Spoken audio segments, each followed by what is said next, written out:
ஓம் முருகா சரணம். வாழ்க வளமுடன். வெற்றிவேல் முருகனுக்கு அரோகரா. நாம் வாழும் வாழ்க்கையில் நம் வாழ்க்கை எனும் புத்தகத்தை எழுதியவன் அப்பன் முருகன். அவனால் மட்டுமே அதனை திருத்தம் செய்ய முடியும்.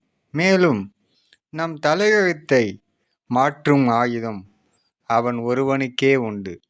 அப்பன் முருகன் அருளால் நம் தலையெழுத்தை மாற்ற வல்லமை மிக்க அப்பனால் நமக்கு எல்லா நன்மைகளும் நடக்கும்.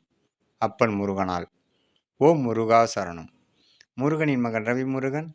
வெற்றிவேல் முருகனுக்கு அரோகரா. வீரவேல் முருகனுக்கு அரோகரா.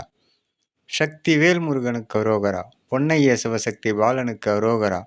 கலியுக வரதனுக்கு அரோகரா. ஓம் முருகா சரணம். ஓம் முருகா சரணம். ஓம் முருகா சரணம். சரணம் சரணம் சரணம்.